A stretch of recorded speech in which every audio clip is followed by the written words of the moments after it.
안녕하세요. 수진의 독서실에 오신 것을 환영합니다. 자, 오늘 또 평화의 어머니 한학자 존재님의 자서전에 87페이지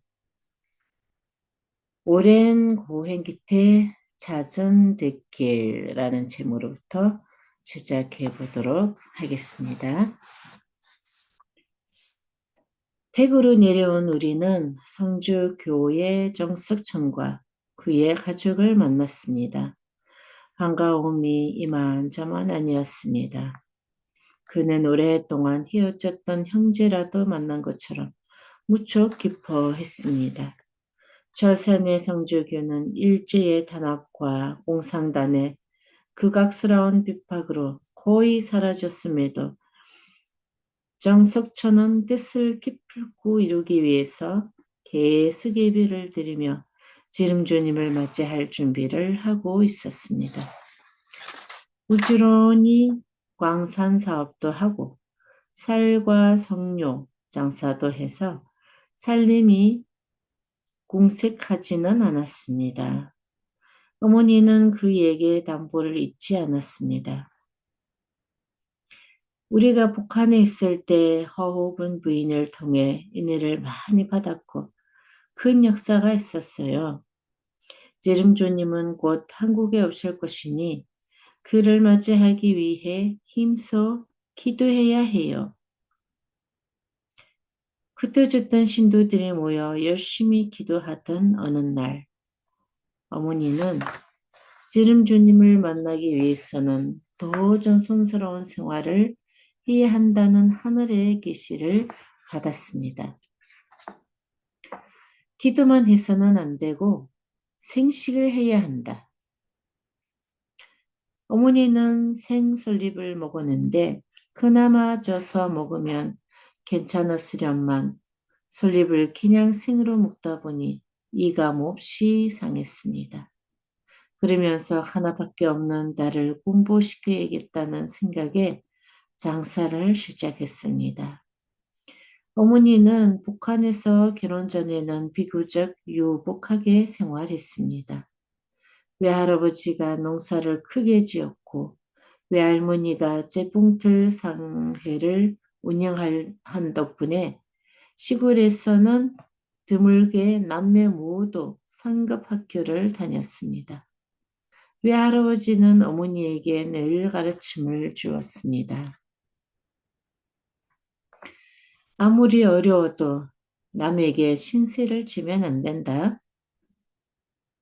그 말을 지키기 위해 어머니는 조그만 구멍가게를 열었습니다.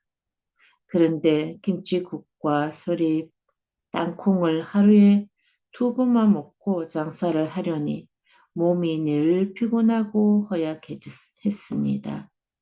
제대로 먹지 못해 기운은 없었으나 오히려 정신은 더 맑았습니다. 외할머니가 그 모습을 보고 놀라면서도 출근해 하지 않을 수 없었습니다. 그렇게 먹고 어떻게 장사를 하냐? 정말 기적 같은 일이구나. 어머니는 굶주린 채 돈도 많이 벌지 못하면서 석 달가량 장사를 했습니다. 신앙심이 워낙 깊어 무조건 믿어야 한다고만 알고 있었습니다. 안타깝게도 형실과의 타협이라는 것을 몰랐습니다. 그렇게 죽을 고생을 하면서도 딸이 새속에 물들지 않고 순수하게 자랄 수 있도록 늘 마음을 기울였습니다. 나는 봉산동에 있는 대구 초등학교에 들어가 공부를 했습니다. 얼굴뿐만 아니라 자태가 점점 더 예뻐지고 공부를 잘해 친구들에게 인기가 많았고 어른들에게도 귀여움을 많이 받았습니다. 어느 날 오후 어머니가 가게를 지키고 있을 때 나는 가게 앞 골목에 나와 혼자 놀고 있었습니다. 어떤 사람이 지나갔다가 나를 보고 우뚝 멈춰 섰습니다. 눈빛이 형형한 노인이었습니다. 어머니는 가게에서 나와 노인에게 공손히 인사를 했습니다. 노인은 나를 가리키며 물었습니다. 아주버니 딸입니까?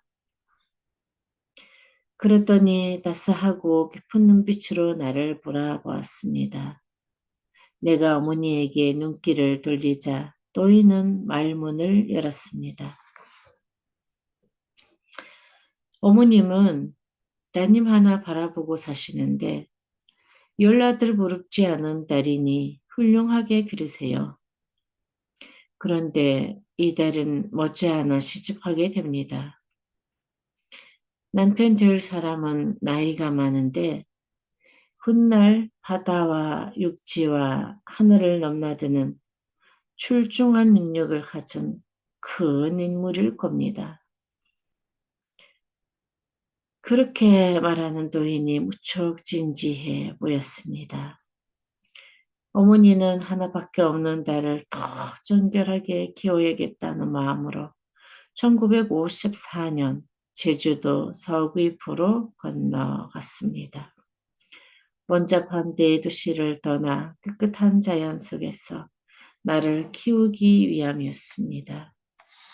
그곳에서 정석천의 아우 정석진 일가와 함께 9개월을 보냈습니다.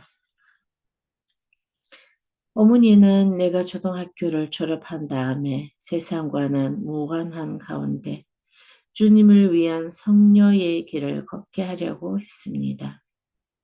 하나님의 딸로서 소명을 받기까지는 단지 순결해야 한다는 생각으로 정성을 쏟았습니다.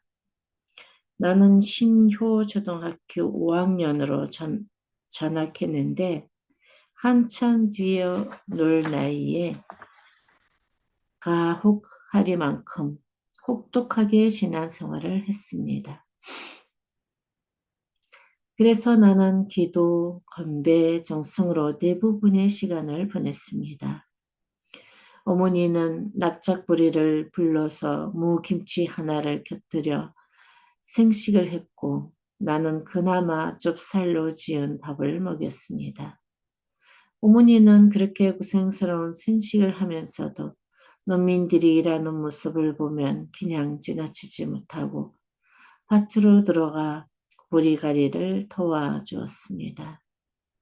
길을 걷다가 짐을 지고 가는 사람이 있으면 집까지 줘다 주었습니다.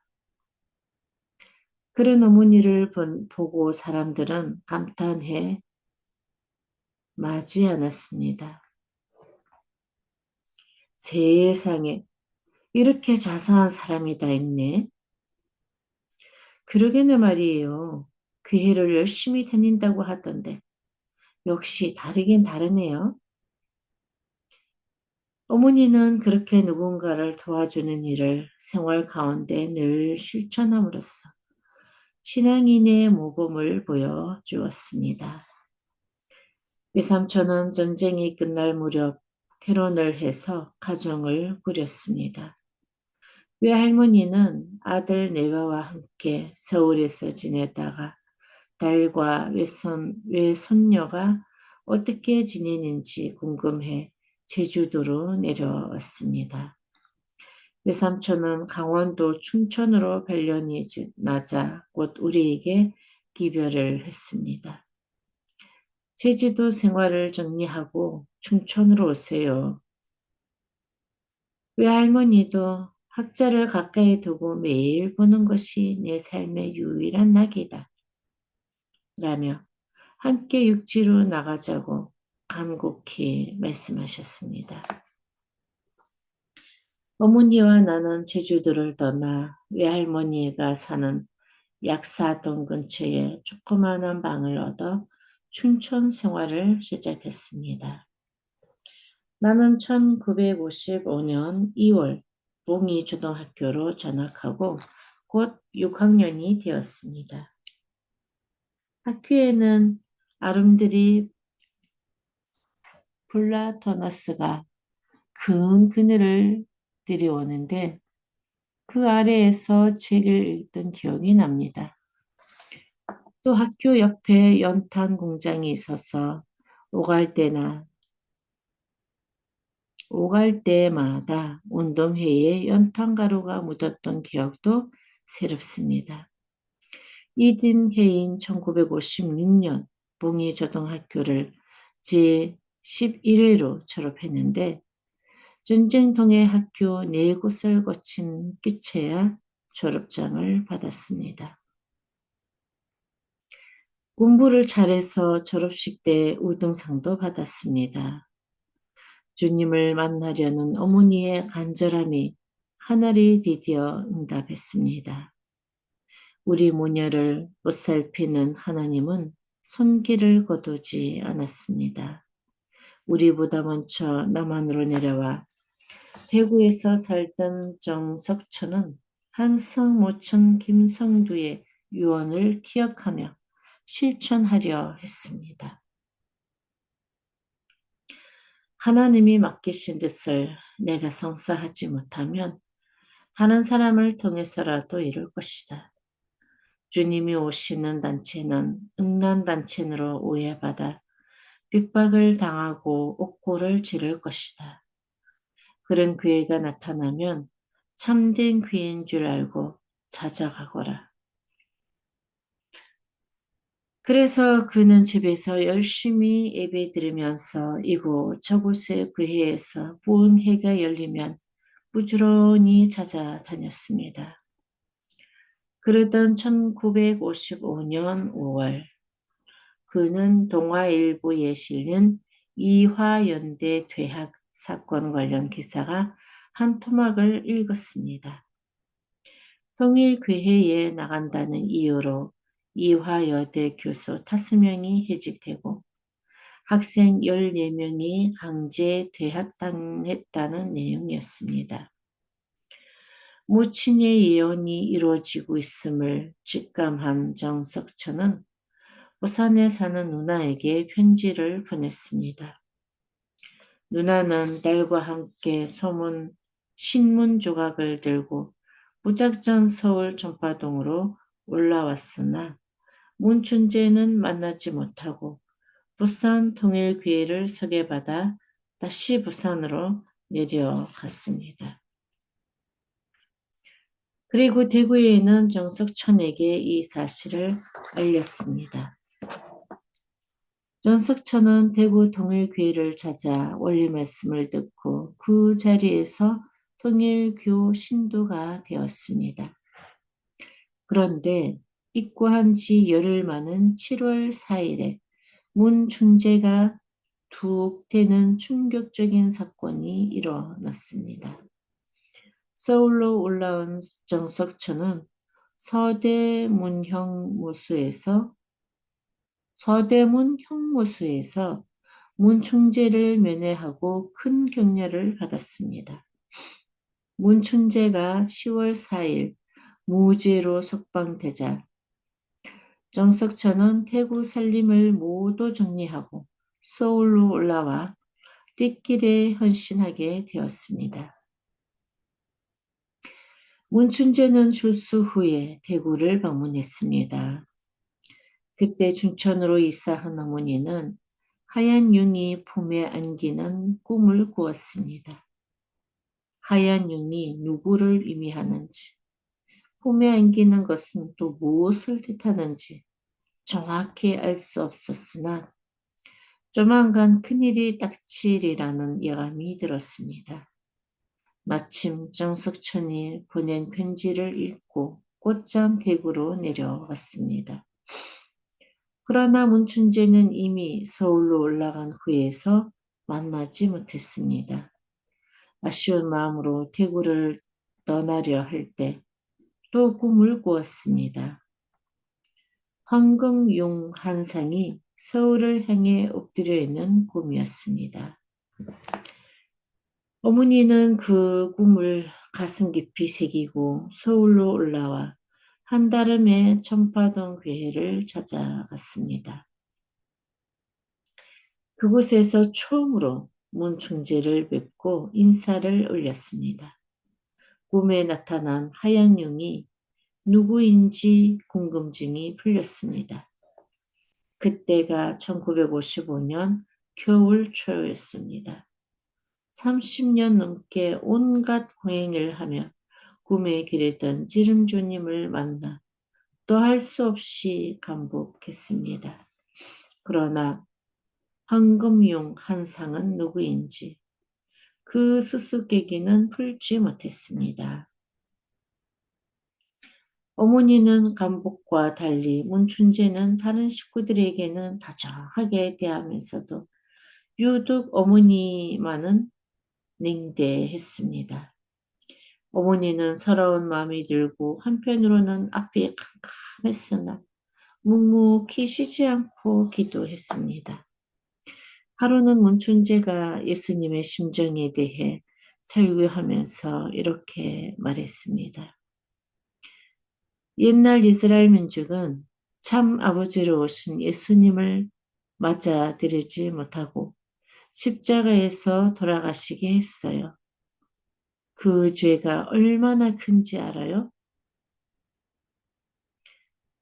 그 말씀을 들으며 어머니는 성전 한 구석에서 처음부터 끝까지 마냥 울기만 했습니다. 그 이야기를 전해 들은 문춘재는 어머니를 불러 하늘의 소명을 받은 사람은 하늘은 물론 사탄의 시험까지 통과해야 한다며 위로해 주었습니다. 그러자 지금까지 냉대받던 서러움이 어머니 마음속에서 봄눈 녹듯 사라졌습니다.